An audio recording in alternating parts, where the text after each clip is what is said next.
We have some pretty important work to conduct here today. Is it as important as being a doctor, lawyer, politician, mailman? I would say even more so, okay? We gotta determine what is the best punk rock subgenre, okay? There are millions and millions of these things, and they all competed and had it out, and there were 16 finalists that made their way to the playoffs tournament. And today, we're gonna go through a bracket of punk rock subgenres, and we're gonna determine what is the best one of all time. So to me, is that as important as saving lives? Is that as important as running countries? Yes, even more so, times a million. Hey, how's it going? I'm your friendly neighborhood gatekeeper, Dan Frampton, and look at this beautiful thing I made over here. Look at this bracket. Oh my God, they're all gonna compete. They're all gonna have it out, and we are gonna determine what the best subgenre is. Now, over here is gonna be like the East Conference, and the blue is gonna be the West Conference,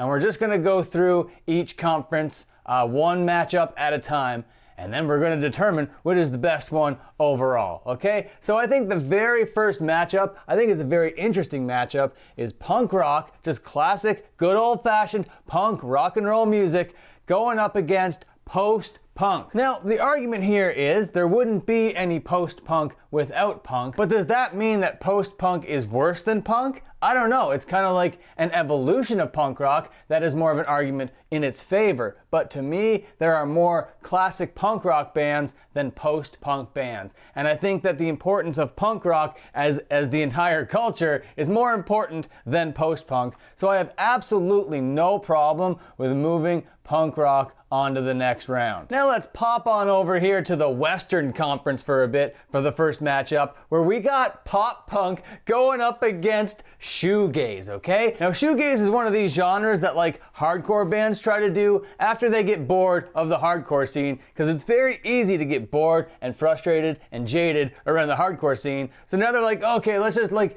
play with some watery textures, some fuzz, and some atmosphere, and do a whole bunch of shoegaze stuff. But for my money, I'm not really into it, even though it does have more creative substance than its competitor up here, pop punk. But pop punk just has way more legendary names, it has generated way more money, way more buzz, and even though some shoegaze bands are a little bit maybe cooler or have a little bit more cred in the scene than the pop punk bands. But as far as this bracket is concerned, pop punk is wiping the goddamn floor with shoegaze. Now back over here in the Eastern Conference, we're gonna see emo go up against grindcore, okay? We got the fast, we got the gritty, we got the lo-fi nature of grindcore, just like motor oil and fists over here, okay? And emo has a whole bunch of different flavors, but for this one, just like whatever you think of when you think of emo, that's what grindcore is going up against. Now, emo has more of like a mainstream thing now, like guys like Johnny Gilbert, you know, they've been very successful for a very long time on the internet, but you can't really think of a single grindcore influencer on the internet, could ya? But that can't be the only measuring stick. What has more popular like memes going around?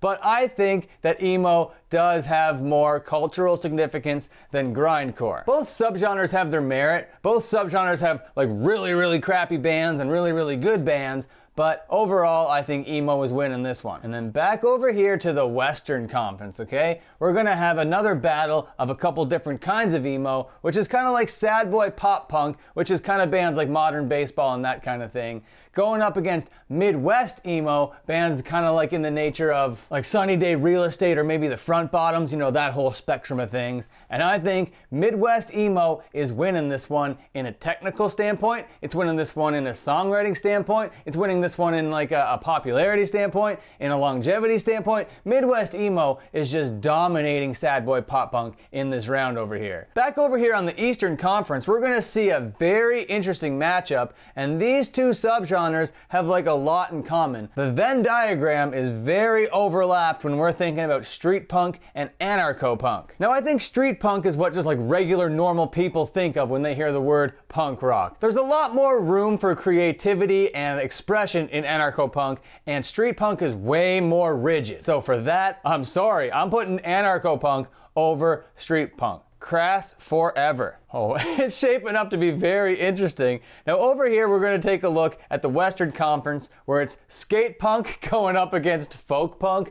Now I don't know what to tell you, man. Both of these subgenres have tons of influential bands all over the place, all over the map. If you put an acoustic guitar in a punk band's hands, okay, everybody's going to think of them as a folk punk band, even though that's not really what folk punk is.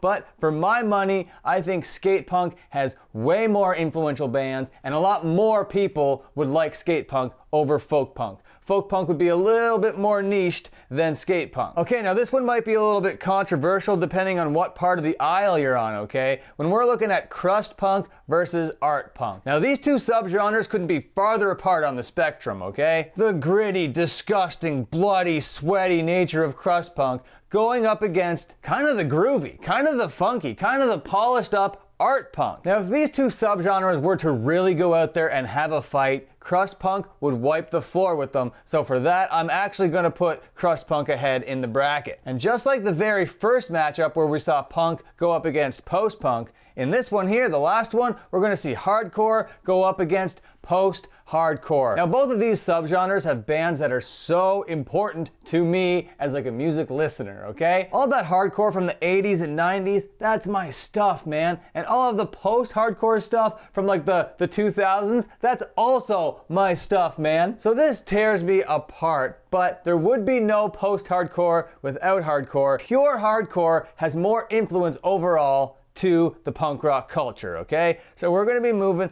hardcore to the next round. Okay, the first rounds are all done. We're getting closer. We're gonna go back over here now to the quarterfinals where we're gonna see punk go up against emo, and this one, I think it's clear that punk is winning. The first quarterfinal on the Western Conference over here is pop punk versus Midwest emo. Now from a technical standpoint, Midwest emo has this one in spades, but that's not the only thing we're going to take into consideration here. The influence, the reach, just the sheer amount of songs, the accessibility. You see, Midwest emo kind of draws a little bit of inspiration from pop punk, but pop punk is too stupid to be inspired by anything other than itself. So for sheer ignorance, pop punk is moving on to the semifinals. And then this is a very interesting matchup. Anarcho versus crust. Now the differences are subtle and nuanced when you're talking about these two subgenres, but the big main difference is anarcho punk really stands on a set of values and they're very, very strict to it, where crust punk could be like just like maybe a little bit too drunk and strung out on heroin to even have beliefs or values, let alone care about them, you know? So anarcho punk, for my money, is definitely moving to the next round. Now meeting pop punk in the semifinals over here in the Western Conference, is it gonna be skate punk or is it gonna be hardcore? Obviously, it's gonna be hardcore. I'm sorry. Skate punk kind of draws on hardcore a little bit. It kind of does like the melodic hardcore thing, mixes some pop punk, and it does like the whole really, really fast thing. But hardcore is just a beautiful form of art, a beautiful form of expression. It's moving on to the semifinals. But now here in the semifinals, we're seeing punk go up against anarcho punk, and just the classic variety is moving on to the finals. And it's gonna be met with either pop punk or hardcore. Who do you think is gonna move on from the Western Conference to the finals over here? Let's just think this through a little bit.